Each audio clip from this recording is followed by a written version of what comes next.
Hello, I'm Simon Owens, and you're listening to The Business of Content, a podcast about how publishers create, distribute, and monetize their digital content. For this week's episode, I spoke to the founder of The Information about the publisher's incredibly successful paywall strategy. These days, nearly every digital publisher utilizes some kind of reader revenue strategy. But when Jessica Lessin quit her job at the Wall Street Journal and launched The Information in 2013, it was still a novel concept. At that time, the paywalls that existed were usually metered, but Lessin was among the first to place her website's entire library of content behind a hard paywall. If you wanted access to any of its articles, you needed to fork over up to $400 a year for the privilege. In our interview, I asked Jessica about why she chose that model, how her journalists compete with much larger publishers for scoops, and what marketing strategies drive the most paid conversions. Before we jump into the interview, I want to talk about this podcast you're listening to right now. I've produced over 110 episodes for it, and every week I get emails from media executives and entrepreneurs who tell me how much they love it because of the insights it delivers, insights that help them with their jobs. For those who fit within that category, let me be crystal clear. This podcast is not yet sustainable. I'm currently burning through a combination of savings and goodwill from my spouse. At its current funding level, I can't promise that it'll go on indefinitely. If you want to support the work I do here and ensure this podcast's survival, there's only one way to do so, by subscribing to my Substack newsletter. Subscribing not only helps pay for the work I do here, but it gets you exclusive articles delivered to your inbox, articles that package the kind of insights that you're used to hearing on this podcast. To support my journalism, go to simonowens.substack.com. That's simonowens.substack.com. Or just Google the words Simon Owens and newsletter. Okay, on to my interview with Jessica. Hey, Jessica, thanks for joining us. Thanks for having me. So you launched The Information back in 2013. This was a time when a lot of publications, most of them didn't have paywalls. And if they did have a paywall, they were doing like a metered paywall trying to copy the New York Times. The Information, if I remember correctly, like it had a much harder paywall from the very beginning. What made you decide to go that route? It was very, very core to what we were trying to do, which was to publish journalism and serve our readers with news that was worth paying for, that had differentiated value. And I thought at the time, if you're a publisher and you're kind of doing a blended business model or experimenting with the business model, you muddy that very clear editorial objective. And so while it, I guess, is a little bit more daunting to focus on really only serving paying subscribers, from the very first days of The Information, I knew that that was the bar we would have to kind of climb over, and we decided to take the hard route, and so far it's paid off. Were you nervous at all? Because there were a few publications, like you came from the Wall Street Journal, which has a pretty hard paywall, the Financial Times, a few others had hard paywalls, but I didn't know of any kind of digital publications that started from scratch that had no subscribers and didn't have any kind of legacy brand or anything like that that was around back then that did what you did. Like in those early days, just so you can make an impact, did you give out a lot of free subscriptions to influential people so word of mouth about your reporting could spread, or did you just was it just 100% hard paywall? If you wanted to read it, you had to pay up? It was that, in fact, the fastest way to get us to threaten to raise the price was asking for a free subscription among, folks in the tech industry who we, knew didn't need a free subscription. So, I think, so there's certainly plenty of things you're nervous about when you're launching a business. Very honestly, our business model was not one of them. I think from day one, we've been playing a different and long-term game that I think is what is necessary for news and media brands to survive in this next era. And I think while it may feel really nice to give away your content for free in the early days, I think it is a very short-term grab for advertising revenue or extra buzz on Twitter that isn't going to ultimately support quality journalism, reporting in newsrooms, over future decades. And so I feel, fortunate and excited that, I didn't leave the Wall Street Journal to start a publication that would, maximize revenue in the first few months. Where our team is really trying to do is figure out what is the model for quality journalism over the long term. How do we support now 40, 50 people on staff, tenfold over the future. And so that was very, very clear. And we had a lot of conviction around on day one. Of course, there are many other nuances and things you're really, really scared about when you launch a company. So I don't mean to make it seem like there weren't concerns, but the business model wasn't one of them. Well, you had a lot of high profile journalists come to work with you pretty early on. Like, I know a lot of journalists, they like metered paywalls because it allows their articles to spread more widely. Did you experience any resistance from potential hires because they were worried about the audience being too small, especially when you only had maybe like 1,000 or 2,000 like paying subscribers? So I think, it's a really clear sign from the get-go in our recruiting process. There are journalists who are very motivated by having impact, having engagement, actually being read by readers. And I think see our model as the best place to do those kinds of things. There are other journalists who like the idea that, their article may be on a highly trafficked web page, even though no one may read the article, which is frankly, I think, in the landscape where we are today with so much competing for people's attention, the ability for our content to be in the inbox of our readers and for them to read and respond, I think is very motivating for journalists, particularly journalists that want to have impact, which I think, who want things to change, who want to call out bad behaviors. So yeah, I think the clarity of our model certainly attracted the kinds of journalists we want on the team and probably repelled, those who weren't such a great fit. But I think what's really interesting to me is how much has changed in 7 years. Now you see journalists, who flocked to places with free models for web traffic, starting their own Substacks with very, very small relative audiences, but, are getting incredible professional satisfaction in doing that. So I think a lot has changed from the point of view of journalists and how they believe they can have impact going forward, just in recent years. Yeah, I definitely want to talk about Substack and where that kind of fits into the media ecosystem compared to what you do later on. So because you have a hard paywall, a lot of outlets and Twitter accounts will basically aggregate your work. They'll post screen grabs, they'll block quote it. Does that annoy you when that happens, when you break a major piece of news, or do you consider it like a form of marketing to drive people to your site and start converting? The vast majority of time, I think it's what you said, a form of marketing.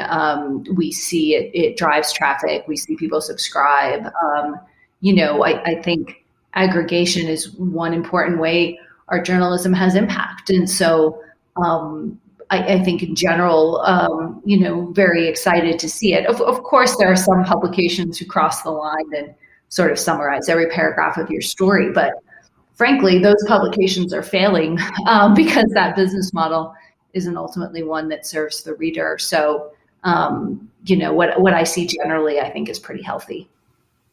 I've read interviews with you where you talk about like the impact factor of your journalism. Like, you don't really publish that high of volume of content, and you have to, because your paywall or your subscription is a little bit expensive, like $400, and you have like a relatively small staff, you have to make each piece of content really, pop. Like, you steer clear of commodity news.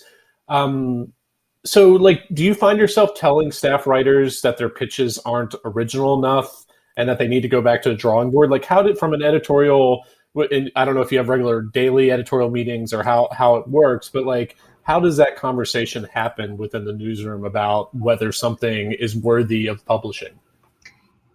It really starts actually with the hiring process. And if we hire the right people, I think the rest really takes care of itself. And so we have tremendous editors at The Information, but they're really coaches trying to help reporters kind of maximize the impact of their reporting.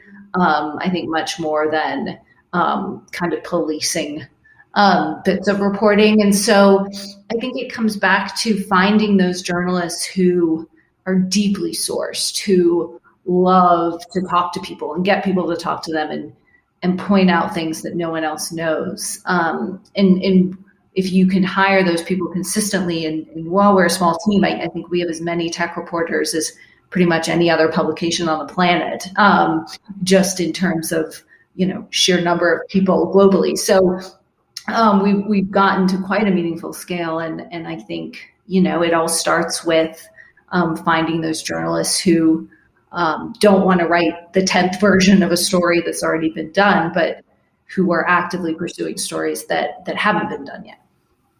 Well, like sometimes business publications, they'll have a scoop where they're reporting it within a few hours of each other. And do you ever find that, like, you publish a scoop, but then like half an hour later, Bloomberg or someone publishes it, and because they have a leaky paywall and maybe a larger audience, they get a lot of the benefits of having that scoop, even though they were like a half an hour later than you or anything like that? Not often, to be honest. I mean, I think there's certainly stories that we publish and others publish in rapid succession. The vast majority of the time, they'll credit us. Even half an hour, you may be bummed that someone's editing process went a little faster, or someone called you back a little bit faster. But I think among leading publications, that is a nice convention. And again, I think media isn't one big audience out there. It's really, there are many, many different audiences that care about many, many different things. And publications today need to focus on being indispensable to some of those readers, as opposed to just available to everyone, because there's no value, you're instantly commodity if your goal is just to be available to everyone. So I think among the groups of readers we're trying to influence, we feel that our stories do get out. And I also think when you see, basic aggregation, if we had a big scoop and someone else has a big scoop, I think you'll see both, right at the top of that website. Well, one thing you see in tech journalism that I see less in other niches is like a smaller publication will break some news, and like, let's say it's like Vice, their tech section, and then the New York Times will write about it a few hours later, and then you'll see the Vice editor like angrily tweeting at the New York Times editors for not giving them credit or not dropping a link.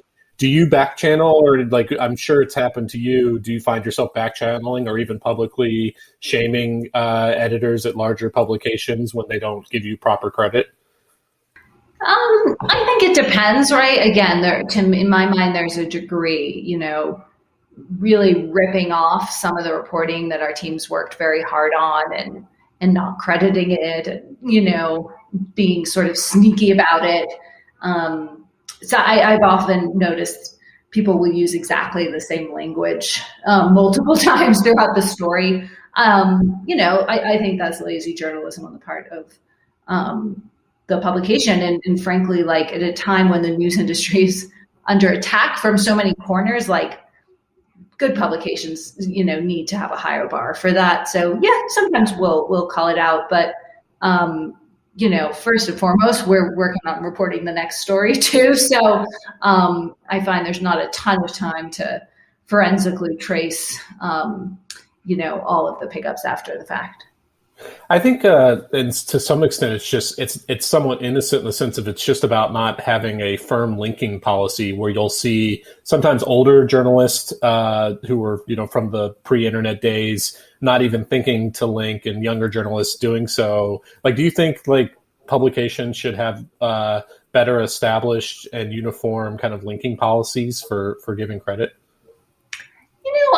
I guess I think it's nice when they do, but I also don't want to get so down the rabbit hole of obsessing over it, because at the end of the day, it's really about, are we serving readers? Are we doing great journalism? Is great journalism getting the recognition it deserves so that those publications can do more great journalism? So I find that actually thinking about the reader and what serves them is a pretty good way to go. And, we always try our best to show the other great journalists out there who've done great work the courtesy of mentioning it, in part because that serves the reader, right, to know what's been previously reported. So I try to kind of use the reader lens as opposed to like the inside baseball industry lens for making those calls. If you were looking at your analytics dashboard right now, what's the number one driver of conversions? Like, is it someone signing up for a free trial and being driven from the newsletter, or is it simply someone wanting to read a particular news scoop and just having to pay to access it? It's our articles, it's our scoops, it's our features. Today, it's a story that gets inside the next generation of leadership at Amazon and reports on some of the lesser known executives that are really rising now that there's this changing of the guard with Bezos preparing to step aside and such. Yesterday would have been some scoop about something else, but it's really our articles and our journalism that brings new subscribers in. But would it be someone like landing because they saw a link, some random person on Twitter, to an article they wanted to gain access to? Or do you see higher conversion rates from people who, because like I hear, the number one driver of subscriptions at like the New York Times is like the number one indicator that you're going to become a future subscriber is if you sign up for the newsletter first. Have you noticed anything like that in your analytics? So not particularly. I mean, I think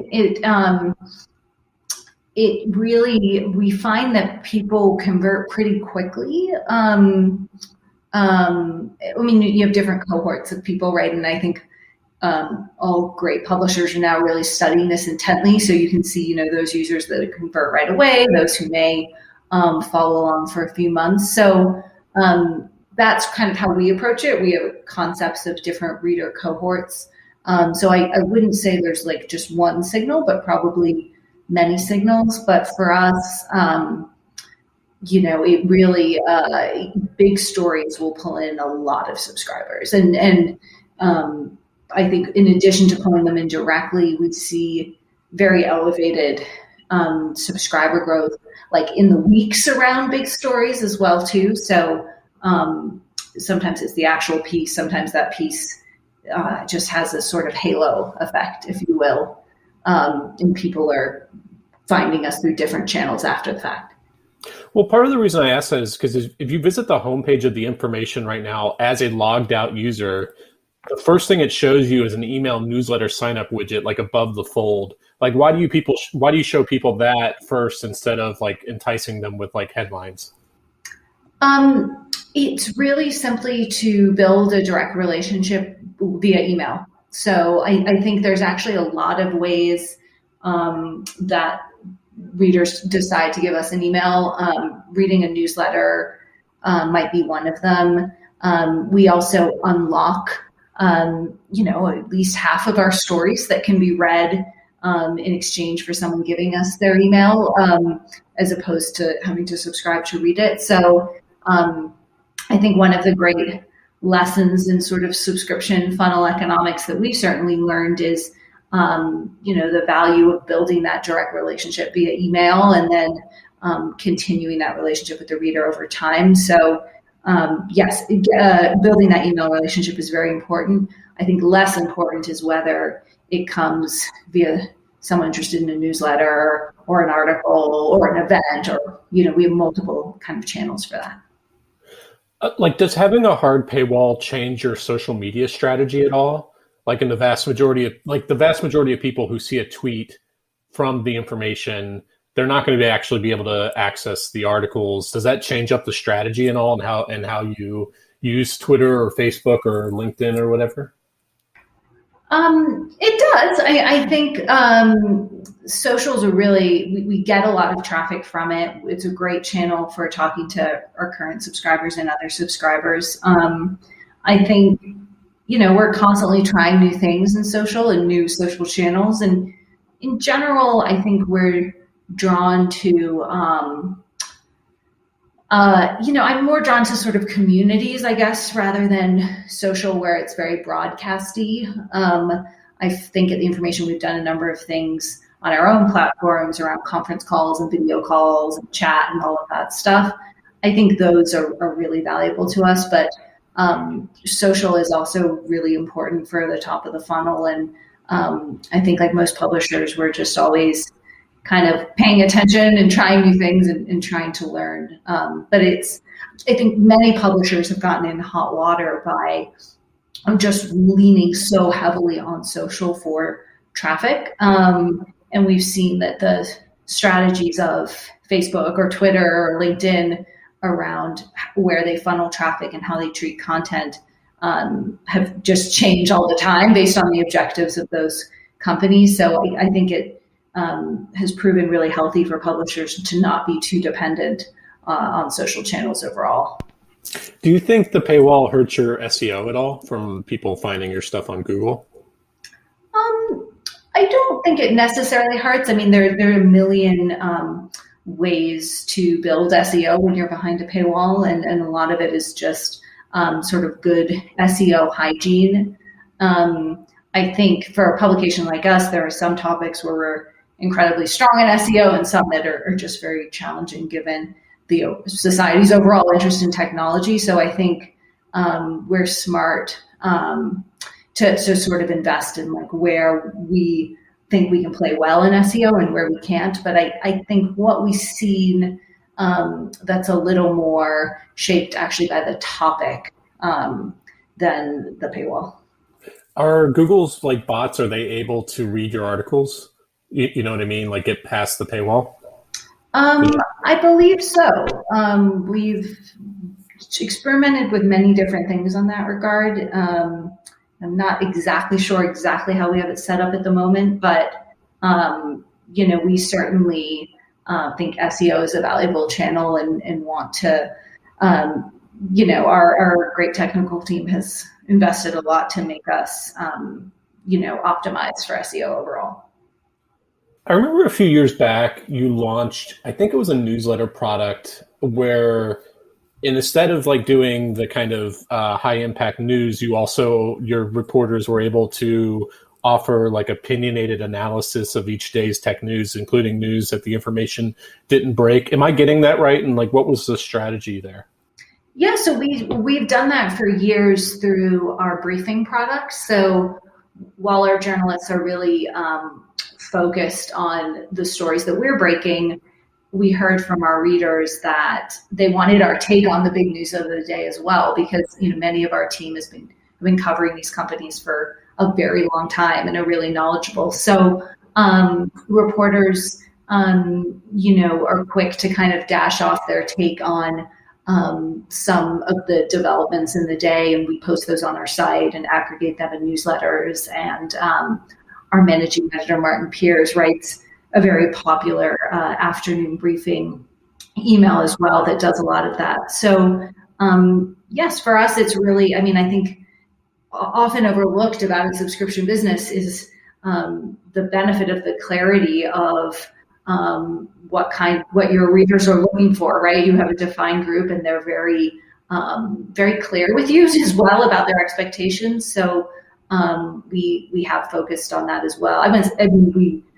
We offer those products, but I think in terms of our reporters and how much of their time they spend doing that versus original reporting, it's a pretty small fraction. Is that a free product or is that only available to paid subscribers?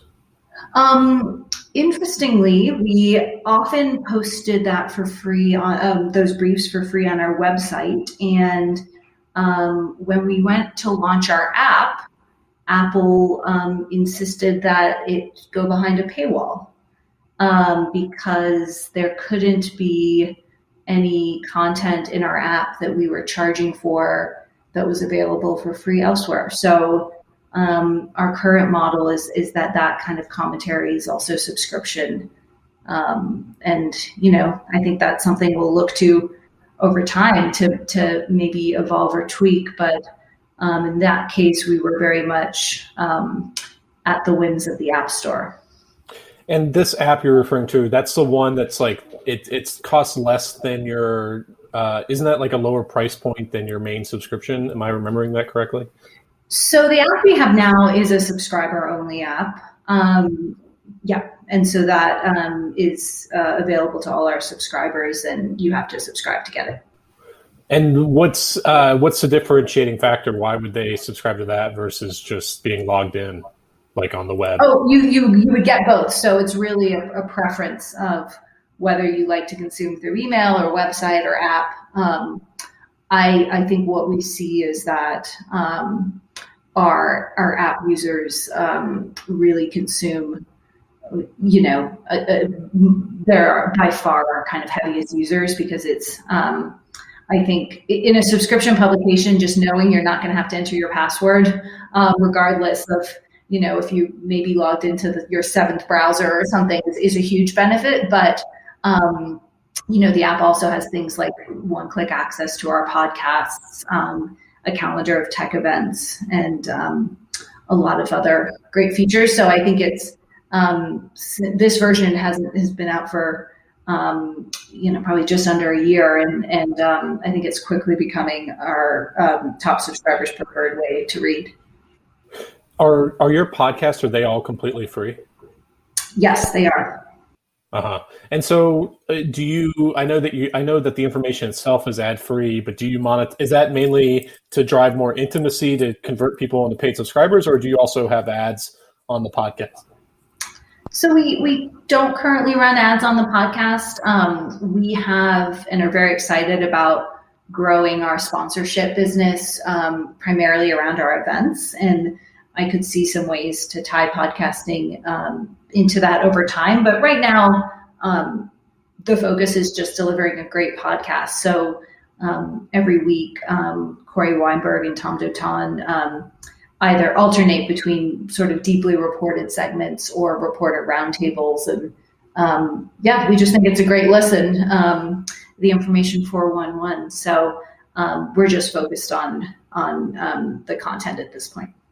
So I guess there's a lot of theories out there of why people subscribe. And on the one side, people subscribe because they want access to the information. And I'm not using the information from the name of it. I mean, whatever information that you're publishing. But then, there's this other theory that people subscribe because of affinity with your brand. And so is that the podcast strategy there? It's about making people, by hearing people's voices, it's a very intimate medium. Does that make them more likely to subscribe, you think, because they feel closer to you as a brand and as individual reporters? I think that as a relatively small company, just brand awareness, but specifically, I think to your question about what gets people to subscribe, it's the journalism, right? It's being the first to reveal what Apple's AR, VR glasses could look like based on potential designs and why that matters, for the broader development of AR, VR, and so. I think readers and subscribers today are just, so in tune with what's worth it and what's not. I don't think there's much in the way of tricking someone or, hooking someone with the promise of something and then not delivering. So I think perhaps they might hear about that story through a podcast or something else. But at the end of the day, it's really the product first and foremost. How much do group subscriptions play a part in your strategy? Do you sell to large corporations at a discount? We do. It's a great part of our strategy. We've got hundreds of kind of clients who purchase anywhere from 10 to thousands of subscriptions. It's still a small portion of our overall subscriber base, but a really exciting channel for us. Do you have salespeople then, since that could make a commission based pay kind of feasible in the sense of they could sell hundreds of subscriptions at a time? Do you do it that, or is it based on just the companies asking to have a group subscription? So we do. We have a 2-person corporate subscription sales team. So very, very small and because I do think, as you said, there's a tremendous amount of inbound. And but I think we'll continue to grow that team as well, and probably I think there's a lot of potential for more direct sales for those, but I think the core of it will always be that inbound coming from people who are already subscribers, and that's I think a much better. I think that's the right approach, right? To really have a blend where you'll do some direct sales, but you have a really active pipeline of inbound as well. So I'm guessing that your earliest subscribers actually worked in the tech industry, but now that tech is so huge and plays such a big part in public markets and stuff like that, do you find that a lot of your newer subscribers, do you have a decent number of subscribers that don't work in the tech industry, but because they're investors or have to pay attention to what's going on in those markets, that they're subscribing for that reason? How much does that play a part in your growth? It's a great question. And, only about half or slightly under half of our subscribers work in technology. Our community today and in the community of readers we want to serve decades from now is really the world of business professionals, because I think every savvy business professional is paying attention to technology for some reason, whether they're, deciding what cloud computing service to buy or trying to figure out how to leverage AI to do their jobs better. So our mission is very much to serve, the next generation of business professional who could really work in any industry, but needs to understand technology deeply. The information has a comments section, right? We do. How is that being used to increase the value of a subscription? I think we view subscriber comments as incredibly valuable and very differentiated, information, if you will, for our readers. And from day one, we've approached commenting differently, where we've asked people to use their names, to create a profile on the site, and to really, attach themselves to their insights. And I think because of that bar, you certainly, I think you get a much more curated set of comments, but we see incredible information and debate and discussion in our comment that's really quite substantive. And so actually, I think the value of the comments has led us to also expand our commentary and launch an opinion section where some of our subscribers and others in the industry are writing more fully fleshed out columns as well, because I think it is, really a very valuable perspective. And unfortunately, these days, sometimes that level of thoughtfulness in both the comments as well as, columns and commentary, I think has been lacking and kind of subsumed by emotional rants. And so I think the nature, again, of what people are coming to us for really lends to much more thoughtful comments and commentary. And then you also have a subscriber Slack channel, right? We do. So is that more kind of free flow conversation? What kind of vibrant community discussion do you see in there? A whole range, and I think there's certain topics, very technical ones, like SPACs have been a big hit in Slack for us recently. AR, VR as well. Much more freeform and sort of self-organizing. We also see an incredible amount of private messages sent via our Slack channel as well, which I obviously don't know what they are, but I can see how many messages were sent. So I think we hope it's facilitating more networking between our subscribers as well. Do you encourage your editors and journalists to dip into the comments section or the Slack channel to be a part of the conversation? We do if they feel like they have something to say, but we don't have any sort of firm expectations around volume or anything like that.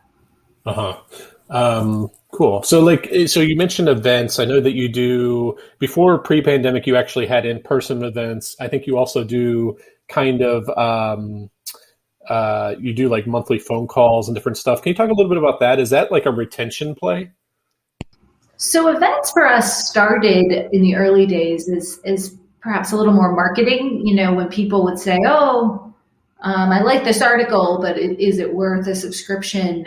We found if there was an event coming up, they were mentally a little more just sort of, oh, well, I'm paying to go to this event, right? And then they'd kind of get in the door and stay loyal subscribers. I think now for us, events, they really serve a ton of purposes. I mean, some of it's still introducing people to the information. Some of it is just pure journalism and content. We just hosted a Future of Startups event where we interviewed Eric Schmidt and Marissa Meyer and just a ton of sort of more, I guess Marissa is now a startup founder, but a range of perspectives all the way through to like the CEO of Cameo and these more timely of the moment companies. And so, some great journalism can come out of them. We also have a very, very quickly growing sort of brand partnership business with companies who we partner with on events as well. And so, we use them in a variety of ways, physical and virtual.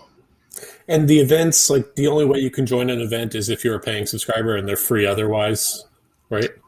That is often the case, but I think we now do so many different types of events that are all very different. I mean, we do, I recently hosted a 12-person executive roundtable on future of cloud computing. That was just, we invited leaders in that community to have a conversation with us. So there's really no formula, no one formula. There are a dozen formulas, yeah. Can you go to an event if you're not a paying subscriber?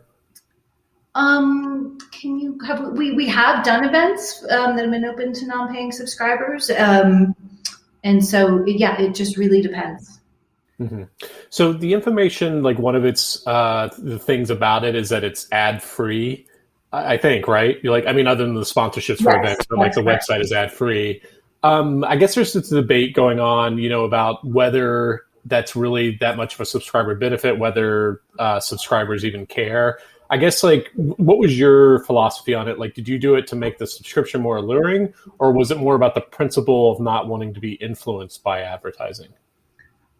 It was really, I think ad-based and ad-dependent sort of journalism has all sorts of flaws and challenges, ranging from, yes, potentially being dependent on a particular customer or client, but also I think that completely muddying of what are you trying to do? Who are you trying to write for? As I said earlier, I think it can be really sexy to think that everyone on the planet can read your journalism, but I've found in business journalism, you have to kind of know who your audience is.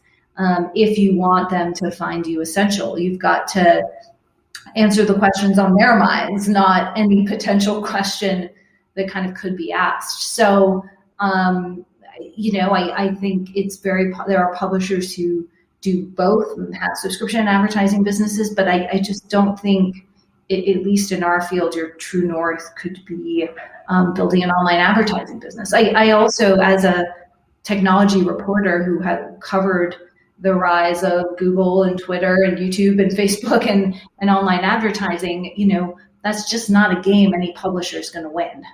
And I think the news industry and the people who run these companies have to focus on what is the competitive advantage of the business. And I think the competitive advantage is doing excellent and indispensable journalism that's super relevant to an audience and potentially the world with its impact. But once you're in the eyeball chasing game, you're going to lose out to tech every time. And the data shows, right, that the share of the online ad market has just been increasingly going to the big tech platforms. And I don't see that changing.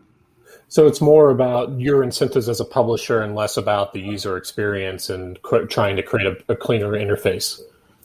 Yeah, I think there are ads consumers like and ads consumers don't like. I think publishers, over the period when we were launching the information 7 years ago, were filled with ads people didn't like. But yeah, I guess our selection business model went much deeper than the fact, we didn't like ads. So, like now that the subscription market is really maturing, you see a lot of big publishers invest a lot in retention. I think the New York Times has something like 25 people whose full-time jobs is dedicated to retention. What's kind of, are you at the point now where you're starting to think a lot more about retention? Do you have people who dedicated to that? And what are some of the strategies? I'm sorry, I'm throwing a bunch of questions at you. Let me just start with that.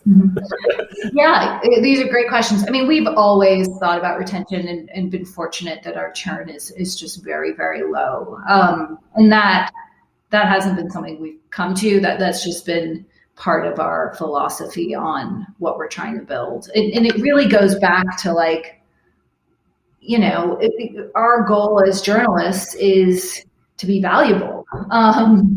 And so we've paid a lot of attention to signals around engagement and retention, and will continue to. And I think that has to be something that is intrinsic day one to a subscription business. Do you have any kind of strategies or tools in place about re-engaging subscribers if they're not logging in or opening your emails or anything like that? We do. I mean, I think it's generally just if we think someone has missed a story that they might like, either because it's an important story or they've read a lot on the topic, we'll try to send them an email and get them to read it. So, we recognize our subscribers are really busy, and I think our strategy basically amounts to just making sure that they see as much as possible of the stuff that's relevant to them, and that works well.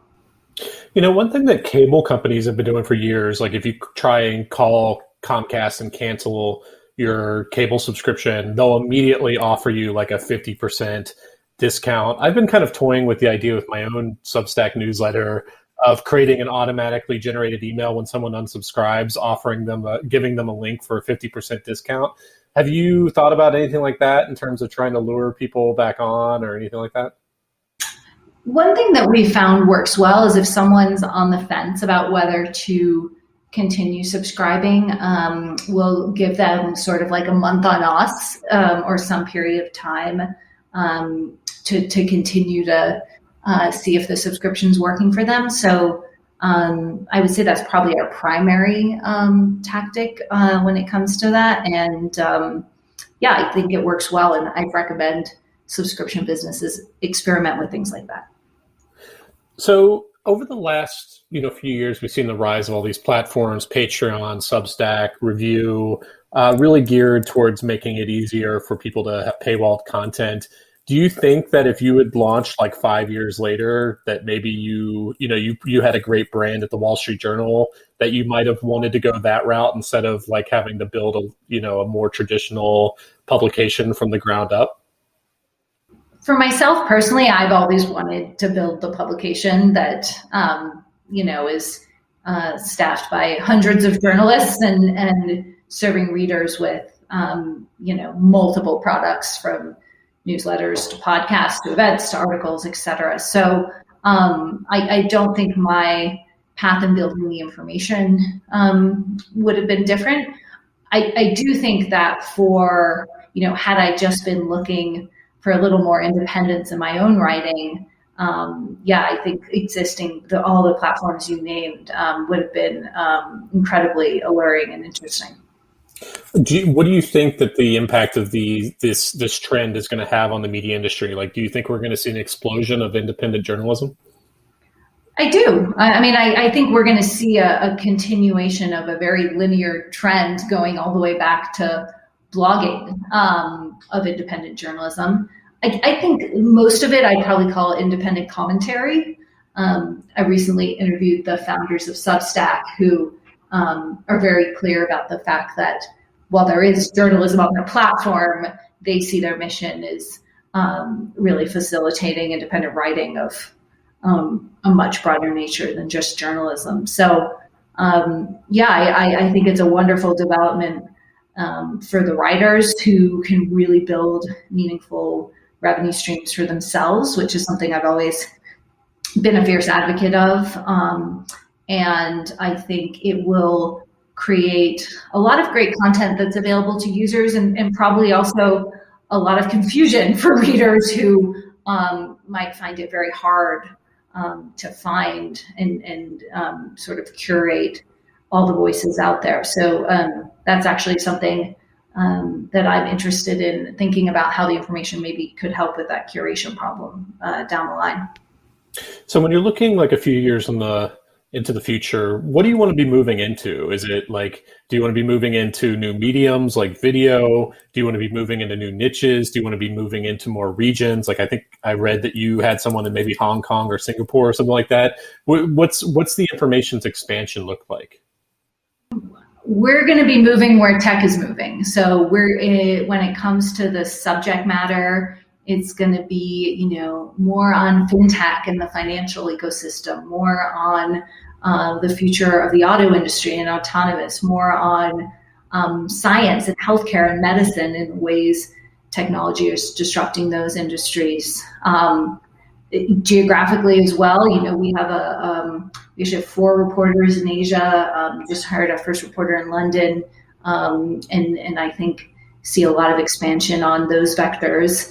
And I think from the product standpoint, we're gonna follow, try and maybe lead as well, where we think the reader sort of news experience is going as well. And I think also the beauty of ultimately a subscription business is we're dependent only on being valuable to our subscribers. We don't have to play games like,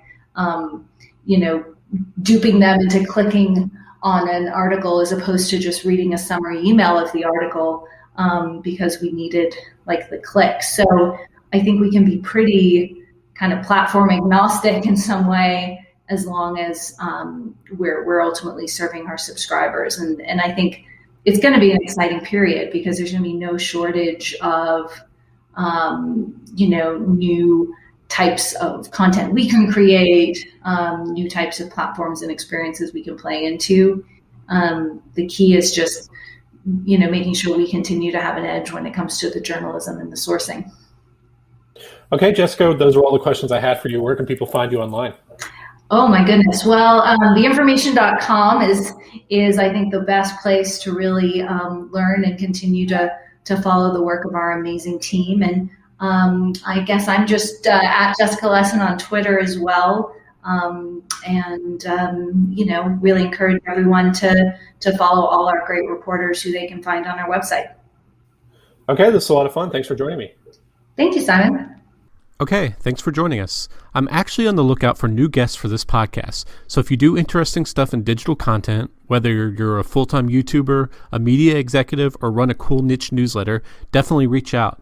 My email address is simonowens@gmail.com. Okay, see you next week.